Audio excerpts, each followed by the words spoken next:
네, 어제 국내 코로나19 신규 확진자 수가 하루 만에 다시 두 자릿수로 떨어졌습니다. 하지만 방역 당국은 추석 연휴 이후 재확산의 가능성이 있다며 철저한 방역 수칙 준수를 거듭 강조하고 있습니다. 네, 오늘 자세한 이야기 순천향대 서울병원 가정의학과 유병욱 교수와 함께 나눠보겠습니다. 어서 오세요. 안녕하십니까? 네. 국내 코로나19 신규 확진자 어제 77명 발생했습니다. 그前는 113명으로 세 자릿수를 보였다가 또 그전 이틀 연속으로 50명 아래를 보였거든요. 지금의 추세를 저희가 어떻게 분석을 해야 될까요? 현재는 이 방역 단계에서 우리가 관리할 수 없는 수준을 넘어선 상태입니다. 그 얘기는 우리가 감염 경로를 알 수 없는 환자분들이 20%가 넘지 않습니까? 네네. 총 확진자 중에 우리가 정은경 청장이 맨 처음에 얘기했던 말을 기억해 보시면 우리 현재의 방역 체계에서 하루 1 확진자 국내 50명 이내, 감염 경로를 알 수 없는 확진자가 그중 5% 이내라고 하면은 물론 지금 현재 인원이 많이 확충되고 많은 저변이 확충되지도 불구하고 5%를 우리가 기준으로 했었습니다. 지금 20%가 넘는다는 얘기는 어떤 하루는 100명 이하로 나오니까 다행이고 어떤 하루는 100명 이상 나오니까 이건 큰일 났다라고 얘기할 수 있는 단계가 아니고요.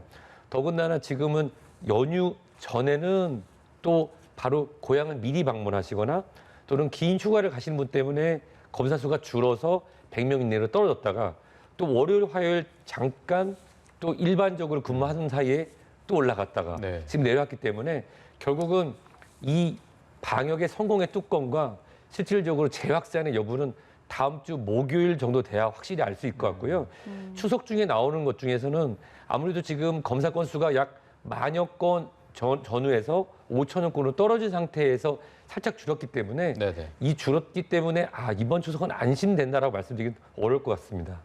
네, 지금 말씀해 주셨지만 감염 경로를 알 수 없는 확진자의 비중이 20%. 근데 사실 20%라는 것도 5명 중 1명이라는 거니까 사실 적은 숫자는 아닌데 저희가 이 부분을 좀 더 어떻게 바라봐야 할까요? 이거보다 더 강조하고 싶은 부분이 있습니다. 네. 실질적으로 10명의 코로나 환자분이 있다고 가정하겠습니다. 이 10분은 모두 바이러스에 노출돼서 모두 발병이 됐습니다. 근데 그중에 4분은 증상이 없습니다. 증상이 없으니까 병원 갈 일도 없고 또 어떠한 이유로도 검사 받을 이유가 없으니까 이렇게 2, 3주 동안 살면서 또 다른 사람을 감염시키죠. 네네. 그런데 나머지 6분, 4분 정도는 증상이 있거나 또는 어떤 연결고리가 있기 때문에 검사를 받았는데 시간이 지나서 음성이 나오는 경우도 있고 또는 그중에 한두 분 정도만 지금 현재 우리가 확진해서 생활치료센터 또는 우리가 병원에 치료를 하는 것이죠. 그렇다고 하면 아까 말씀드렸던 감염이 돼서 발병을 됐으나 무증상인 그 40% 이분들은 또 다른 곳에서 40%를 만들고 있겠네요. 그중에 우리는 여기 큰 바다가 있는데 물고기가 많은 부분이 있고 물고기가 적은 부분인데 큰 부분에 우리가 물고기가 있다고 할 때 어디에다가 중점적으로 해서 찾아내냐에 따라서 실제로 물고기가 있는 걸 확인할 수가 있겠죠. 지금 저희가 걱정하는 것은 이 지역사회에 조용한 전파가 진행되고 있고 통계학적으로 이미 감염되어서 발병되었으나 감염시킬 수도 있지만 증상이 없는 분들이 40%로 있는 상황에서 다시 전국적 이동이 진행되고 있기 때문에 여러 번 말씀드린 것처럼 나도 누구를 감염시킬 수 있고 내가 누구에 감염시킬 수 있는 상태이다라고 말씀드리고 싶습니다. 네. 솔직히 말씀드리면 누가 어디서 걸려서 누가 누구에게 옮긴지를 지금 우리가 알 수가 없습니다. 이렇게 된 지가 벌써 한 5, 6주가 된 상태입니다. 네, 네, 그런 그 점이- 부분에서 이제 방역 당국의 한계를 넘어섰다 이렇게 말씀해 주신 것 같고 지금 어쨌든 내가 감염이 된지 여부를 알 수 없기 때문에 기본적인 방역 수칙을 지키는 게 가장 중요할 것 같고요. 다음 주 목요일쯤 이제 확진자 수가 좀 중요할 것이다 이렇게 정리해 볼 수 있을 것 같은데 지금 상황을 조금 보면 다나병원에서 3명의 추가 확진자가 나와서 지금 33명으로 파악이 됐습니다.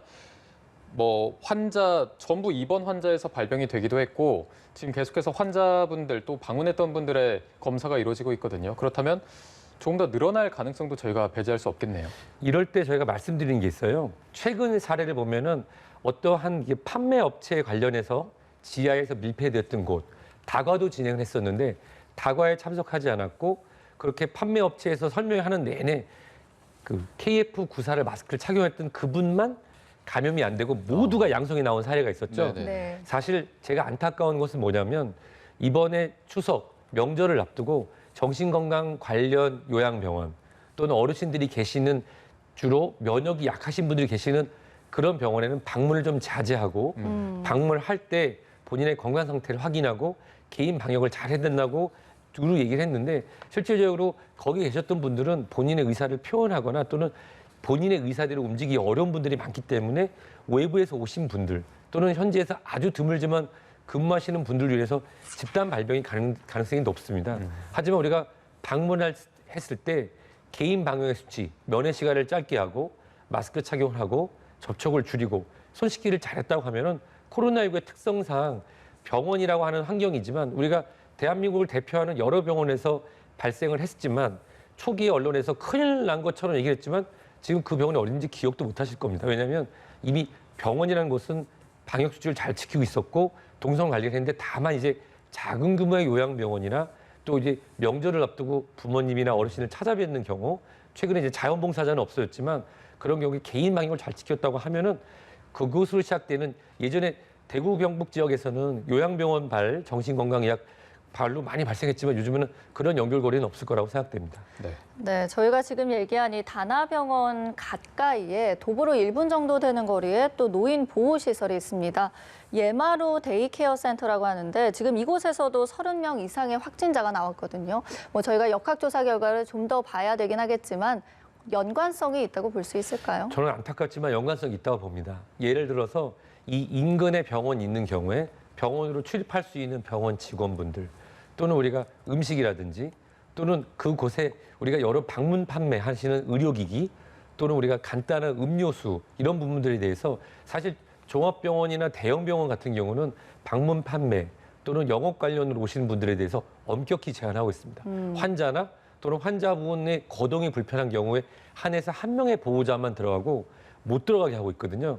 만약 그런 관리가 잘 되지 않는 경우라고 하면은 이것이 의료기관 또는 요양기관이 인접해 있는 경우 이러한 연결고리로 인해서 나타날 수 있는데 문제는 그랬을 때 그 연결고리를 찾기는 쉽지는 않을 것 같습니다. 네. 어쨌든 지금 이 추석 연휴를 저희가 잘 보내야 될 것으로 보이는데 지금 추석 연휴가 시작되면서 많은 분들이 더 걱정을 하고 긴장을 하고 있는 상황입니다. 그런데 이 확진자와 접촉한 사실을 모르고 서울에서 부산으로 가는 KTX를 타고 갔던 귀성객이 지금 확진 판정을 받았거든요. 주변 분들은 모두 이제 격리 조치를 받은 것으로 전해지고 있는데 탑승객 중 한 명이 연락이 닿지 않는 상황이라고 해서 지금의 사태를 저희가 어떻게 좀 분석을 해야 될까요? 사실 제가 근무하는 병원은 서울에 있는데 대학은 이 천안 아산역 근처에 있어서 매주 월요일마다 KTX를 타고 네. 출퇴근을 합니다. 네. 정말 너무 감사한 게 코레일의 모든 관계자분들, 탑승하시는 분들이 이 마스크 착용에 대해서 일반화가 되어 있고 지속적인 방송이 나오고 네네. 또 중간중간마다 다니시면서 확인을 꼭 합니다. 지도를 하고 또 음식을 취식을 못하게 했기 때문에 달리는 KTX 안에서의 코로나19의 바이러스 노출로 인한 집단 발병 또는 연결되지 않는 부분에 의해서 나타날 가능성은 없다고 봅니다. 아, 없다고? 저는 없다고 봅니다. 아. 예, 다만 안타까운 것이 이제 두 가지가 있는 게요. 그 확진으로 나온 분 같은 경우는 제 생각에는 그분은 무증상 또는 고향에 목적지에 도착한 이후에 가벼운 감기 증상을 보여서 검사를 받으셨던 걸로 생각이 되는데 그래서 코로나19가 무섭고 이것 때문에 코로나19로 확진된 분들에 대해서 어떤 낙인 찍기라든지 그것을 나쁘게 얘기하는 것은 피해야 된다는 두 가지 생각할 필요가 있습니다. 검사는 잘 받았다고 저는 생각이 되고요. 다만 검사를 받았기 때문에 같이 접촉하신 분들이 좀 불편감은 있겠지만 마스크 착용을 잘했다고 생각이 되면 아주 밀접한 분만 아니라면 역학조사관 분의 판단에 따라서 격리가 해제될 것으로 생각됩니다. 네. 네, 방역 당국에서 뭐 최대한 모임이나 가족 간의 만남도 자제해달라라고 말씀을 드렸지만 사실 뭐 여러 가지 사정으로 이미 고향에 내려갔고 또 친지분들을 만나는 분들도 있습니다. 이분들을 대상으로는 좀 어떤 방역 수칙이 강조돼야 할까요? 아마 많은 분들이 알고 계실 텐데요. 우선은 무증상으로 감염이 많이 되는 층이 바로 학생층입니다. 사실 부모님들, 조부모님들은 귀여운 손주분들 많이 보고 싶을 거예요. 예전 같으면 안아주고 또 입맞춤도 하고 용돈도 주고 밀접한 접촉이 많을 텐데 가능하다면 인사를 드리고 특히 식사를 같이 할 때는 이 세대별로 또는 현지에 거주하시는 분들 따로 드시고 방문자분들은 식사를 안 하시거나 또는 가능하다고 하면 시골집의 특성상 뭐 마루라든지 환기가 되는 곳에서 가능하다면 하는 것도 방법이 될 것 같고요. 학생층 같은 경우는 인사를 드리고 가능하면 내내 마스크 착용을 해서 주부모님과의 그 접촉을 최소화하는 게 가장 좋을 거로 생각되고요. 또 하나 방법은 유독 온 가족이 모이는 그런 아주 좋은 풍습이 있습니다. 네. 보통 이제 추석날 아침이면 이제 선산에 같이 다니고 서로 덕담을 나누는 시간이 있는데요. 시차를 둬서 진행을 하거나 또는 이번에는 간소할 필요가 있으니까 인사를 드리고 바로 차가 막기 전에 집으로 돌아가는 방법도 저는 추천해 드리고 싶습니다. 네. 그런데 조금 전에 말씀하신 그 학생층이 무증상이 많다는 게 어떤 연령대와 좀 관련이 있는 겁니까? 일단은 젊은 층일수록 면역이 좋기 때문에 본인이 노출, 발병해서 감염시킬 수 있을 정도의 바이러스가 나와도 증상이 없는 경우가 많습니다. 실질적으로 젊은 층에서 무증상 확진이 많은데요. 네네. 최근에는 PC방이라든지 학원 등을 사회적 거리두기 2.5단계 등 그리고 우리가 대면 수업보다는 온라인 수업 등으로 많이 차단했지만 실질적으로 우리 전문가분들이 보는 노령층, 고령층의 연결고리는 이 젊은 층과의 접촉으로 인한 경우가 적지 않았습니다. 따라서 저희가 걱정하는 것은 보통 우리가 노출됐다고 다 발병되는 건 아니지만 노출돼서 발병된 상태지만 무증상으로 있는 젊은 층, 제가 보통 이제 학생, 손주, 손녀, 젊은 층을 하는데요. 그분들이 노년층과의 빈번한 접촉을 하게 된다면 1년에 한두 번 접촉하잖아요.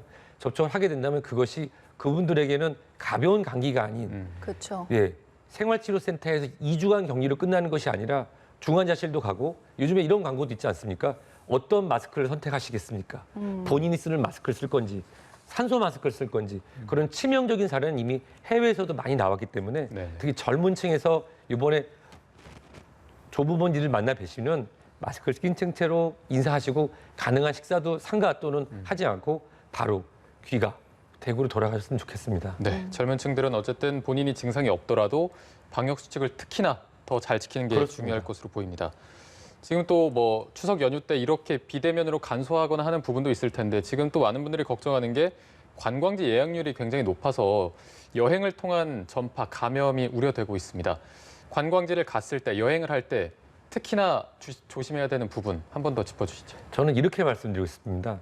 스스로가 잘 못 지킨다고 하면은 우리 모두가 방역의 주인에 대해서 주변에 혹시 마스크를 끼지 않으신 분 있으면은 한 사람이 얘기하기 어려우면 여러분이 같이 마스크 착용하십시오라고 얘기를 해주시는 거. 우리 이번 추석 마스크 착용하십시오라고 우리가 권유하는 마치 쓰레기를 버리지 마세요라고 써 있으면 쓰레기 같이 주십시다 하는 것처럼 네. 같이 마스크를 씁시다라고 얘기하는 게 가장 중요합니다. 제가 생각하는 거는 최근에 이런 숙박업소나 또는 유명 휴양지 등은 방역 수칙을 지키기 위한 규칙이라든지 QR코드 등록 또는 우리가 주소 등록을 하는데 작은 규모의 식당이나 이런 소위 말하는 맛집 등 이런 데서 밀집되고 몰리고 식사를 하면서 마스크를 벗는 이런 게 많이 발생할 수 있거든요. 그런 것을 피할 수 없다고 하면은 보통 우리가 테이크아웃이라고 하잖아요.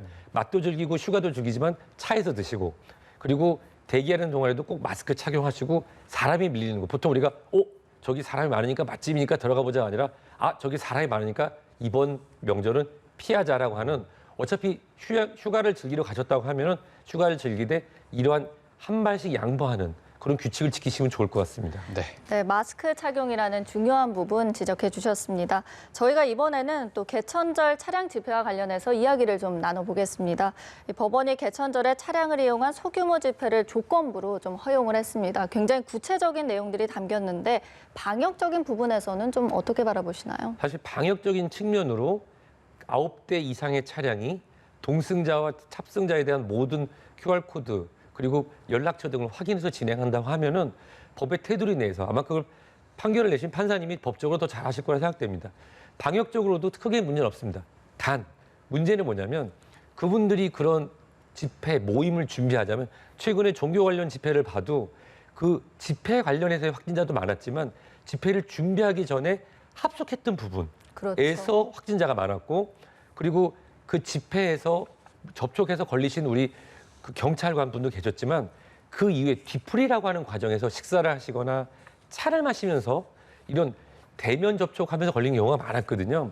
본인의 의사를 얘기할 수 있는 건 대한민국은 자유민주주의 국가이기 때문에 가능하다고 생각하는 게 저의 개인적인 생각입니다만은 방역적 측면으로 본다고 하면 집회 이후 또는 집회 이전에도 방역 규칙을 지켰는지 그리고 그 9명 또는 그 9대 안에 차량만 있었는지에 대해서는 한번 생각할 필요가 있고 이런 말이 있죠. 사람이 모여서 좋은 일이 있고 모이면 안 되는 일이 있습니다. 불이 나는 곳에 사람이 모이지 않죠. 그렇죠. 지금은 불이 난 것과 같은 상태이기 때문에 본인의 의사를 판단하시는 분들께서 바르게 의사를 판단하실 거 믿고 이번에는 허락이 났으니까 그 전후로도 방역의 지침을 잘 지켜줄 거라 저는 믿습니다. 네. 자, 마지막으로 또 많은 국민분들이 걱정하는 부분 중 하나가 상온에 노출된 독감 백신으로 접종을 받은 분들이 더 늘어났습니다. 지금 1,300명 이상으로 늘어나서 많은 분들이 걱정을 하고 있는데요. 지금 뭐 이상 반응으로는 발열, 오한, 근육통 이런 부분들이 접수되고 있습니다. 지금 이런 부분들을 우려할 만한 상황인지 어느 정도로 파악하고 계십니까? 저는 오늘 이 귀중한 전파를 저한테 기회를 주셔서 백신 말씀은 꼭 드리고 싶습니다. 백신을 연구하고 성인 예방 접종을 계속 공부하는 가정의학과 의사로서 이렇게 말씀드리고 싶어요. 요번에 유통되고 있는 그리고 국가 예방접종 무료 유통되고 있는 예방접종은 사백신입니다. 사백신이라고 하는 것은 여러 가지 테스트를 거쳐서 안전하게 유통되고 특히 온도에 대해서 비교적 생백신보다 덜 민감합니다. 하지만 이번에 이 유통 과정에 보인 부분은 분명히 국가의 책임이 있고 굉장히 실망스러운 부분이 많습니다. 하지만 예방접종과 최근에 밝혀진 몇몇 분의 걱정은 있으겠지만 그 부작용과 상온의 노출은 연관성이 없다라고 감히 제가 말씀드릴 수 있고요. 제가 걱정되는 부분은 국민의 신뢰를 얼마나 회복해서 이번에 이 무료 예방접종의 접종률이 왜냐하면 접종을 하라고 접종 안 하면 벌금 100만 원입니다 하는 게 아니라 본인이 스스로도 예방접종을 하셔야 되잖아요. 네. 이번에 이 트윈 대망을 막기 위해서 국가에서 야심차게 지난 4월, 5월부터 준비해온 것인데 이런 유통상에 투명하지 않은 그리고 초기에는 없다라고 했다가 아마 1,000명보다 앞으로 더 나올 수도 있을 것 같은데요. 국가와 의료기관의 쌍방 책임이 있습니다. 이런 부분을 더 투명하게 해서 신뢰를 얻는다고 하면은 나중에 이제 검사 결과가 나올 겁니다. 이상이 없다라고 나오면 국민 여러분 믿고 마셔도 됩니다. 저희 의료진들도 이제 곧 준비해서 예방접종 하는데 지금 저희가 준비하는 것들도 우리 국민 여러분 같은 걸로 맞고요. 그리고 환자를 모실 준비를 하고 있습니다. 네, 알겠습니다. 오늘 이야기 여기까지 듣겠습니다. 지금까지 순천향대 서울병원 가정의학과 유병욱 교수와 함께 코로나19 상황 짚어봤습니다. 고맙습니다. 고맙습니다.